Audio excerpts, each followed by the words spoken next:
here's how I was able to create a flyer for a particular brand, this particular brand, Spice and Dice.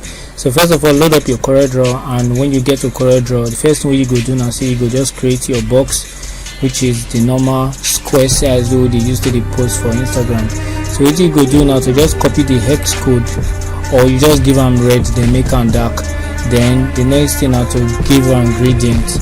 So in order to get gradient, you press G, and when you press G, it will enable you to activate the gradient tool, and then if you just put red for the center and dark red around, so now radial fill.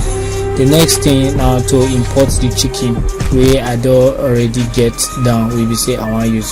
So I'll just scale them to size, and then I'll get some other elements.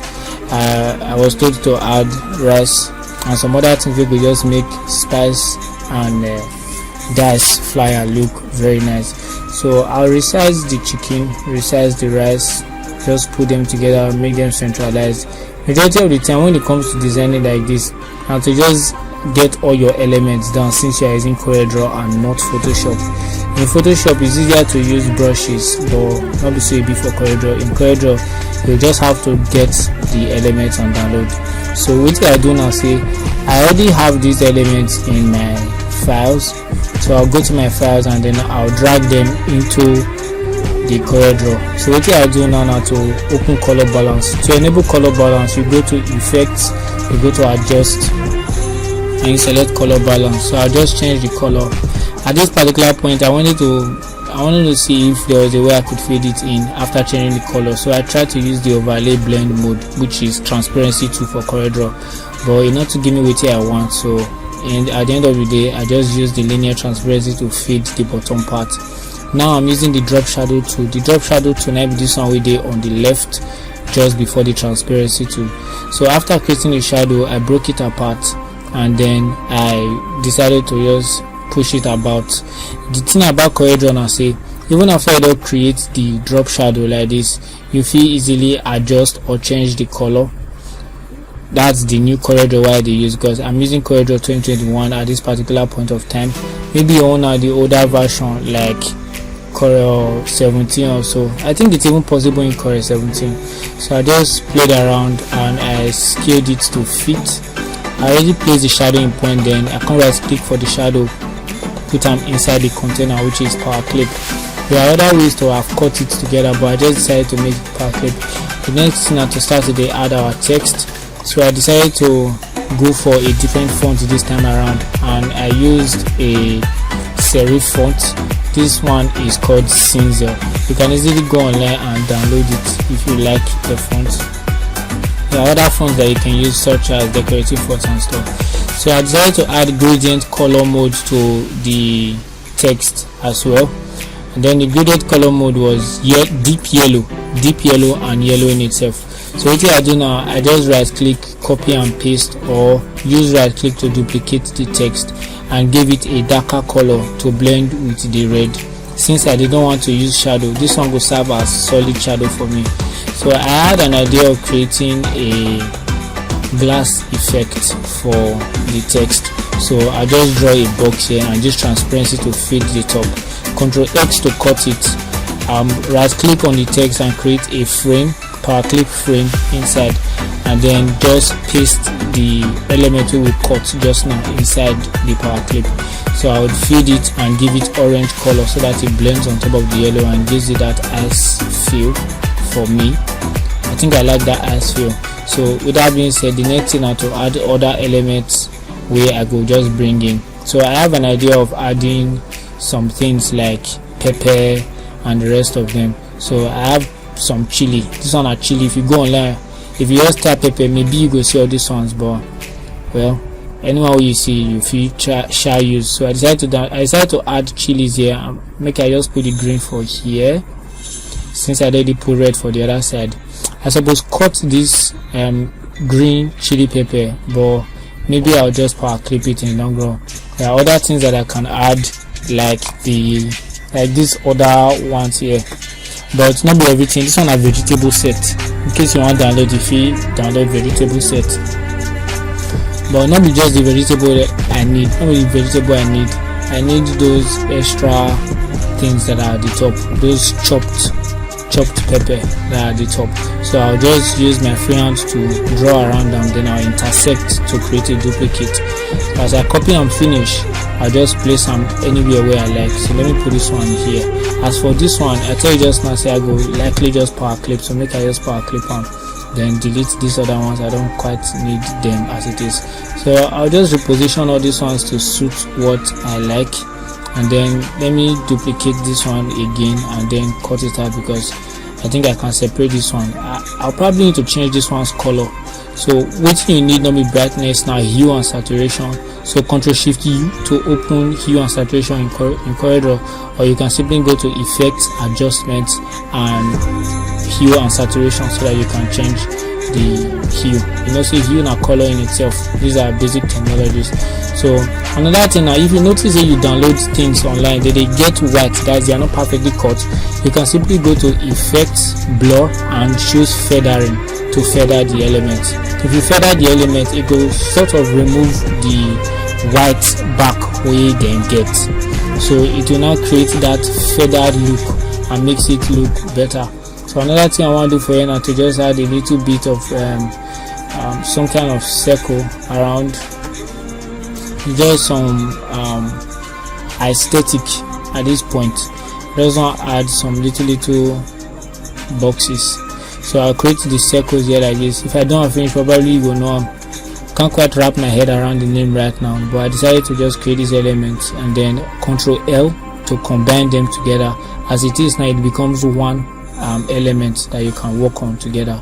And since now color not be outline, we'll just change the color, place them there, and then I think this entire thing is too out, so I decided to resize it a little bit. And then the next thing I will do now is to start adding the other elements that we need. There are some other details I need to change that I've not quite added. So what I want to do now is change that background from being to gray. In order to do this, I already have a background that I had sent to my Bluetooth. So make a power clip that one inside, then I'm going to go to transparency. I'll go to transparency and then convert it to multiply once I'm done resizing it, because now that multiply line will make them black. Please don't stretch your image from the side, it's very wrong, so just stretch them appropriately. So now I have this effect, having turned it to multiply, and I think our flyer is looking good. So everything I try to use, I always try to repeat the same font style. So I choose this particular font Czel for this particular project, and I think I can use it again and again. That spice and dice where they at the top, we will likely change them later because this is for content sake. So I'm just positioning things up and down. Majority of the time doing this design at your own discretion. So by the time you added address, quick one, I got a font called Typicon, and Typicon, they allow me to create the social media icons easily. So the icons are fonts in themselves, and I can just convert them to curves. So I like using them again and again.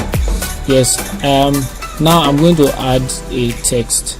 I don't know if they want me to add now opened, or I should add are you hungry, because it's something I want to post. So I'm going to add the now open, but I think I'll probably change it, but let me put it first. So I'll give it a color. This spice and dice is looking too big, so I'm going to convert it. I want that now opened to be the one at the top. So I'm using the text tool just to adjust it. So as the bit I already do the way I take do what you need to do now to just change the right up, and if you change the right up and resize it, it's practically editable as it is. So if you copy and use this thing all over again, is why you don't have to convert to curve every single time, so that you don't give yourself too much stress. So this spice and dice, I'll make it white and I'll centralize it, and then push this one up. I'll probably change this now opened to something else, I'm going to change it to "Are you hungry?" like I said before. So for now, just going to add this other element where I don't leave for the side. So let me drop another additional information here. 50%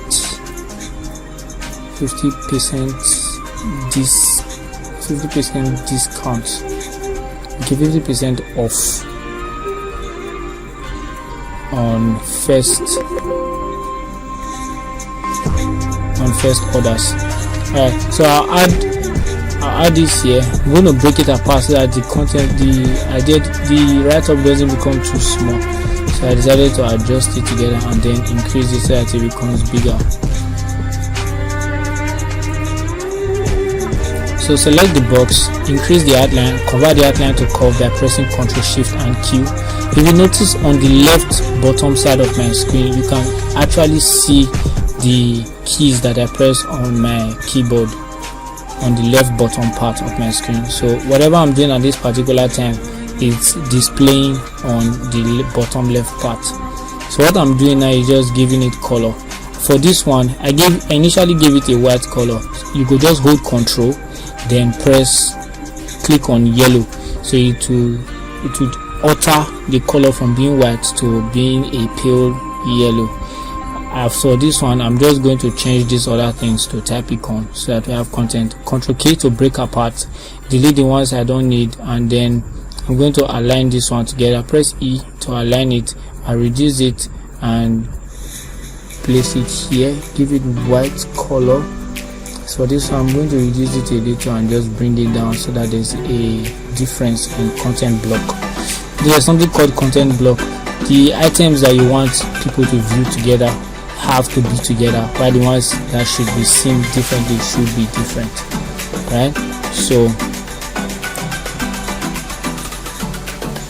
I want to get there's something I'm looking for. Yes, found it. So I'm going to add this one here at the back and power clip it on the inside. Let me adjust it and bring it down a little. Put it also on this side, flip it, and then use alternate and click to select what is in the power clip without affecting the power clip. Then what I go do next, I go just leave this one like this, make a banner so that it not going to affect my content. Push on to the side. Let me push this one up, and our flyer is looking good to go. Oh yes, blur. I'm going to add motion blur to this. So I decided to add motion blur. Adjust the content, increase the radius. The same thing I'll do to this one. The same thing I'll do here. Let me just play with this a little. You can go ahead and play with this until you get exactly what you're looking for, but use radial blur when you're blurring elements like this. Actually, it's up to you, sha. So you not really concern anybody with you try to. So I'm just going to do it like this, and then I grouped it together. I need to change this right up here. I'm going to change this right up here. I'm not quite satisfied. So let me drop this and change this to "Are you hungry?" Yeah, I forgot to add the punctuation. I'm going to add it now. So the same thing, alternate click to select the one that is at the bottom. Alternate click to select the one at the bottom, and then add the punctuation as well. I'm going to select everything together and reduce it. So make I put this text. No. That's tracking. I used the shape tool to stretch the tracking, but I wasn't quite satisfied, so I decided to drop it there. Then I'm going to add an extra element, give it deep yellow, put it on this side, select, and then add control plus click red to alter the color, and then I'll power clip it inside, and then we are officially done. And that is how we are able to get this particular flyer. Hope you liked it. Leave a comment if you have any issues with learning CorelDRAW, and I will answer you. See you later.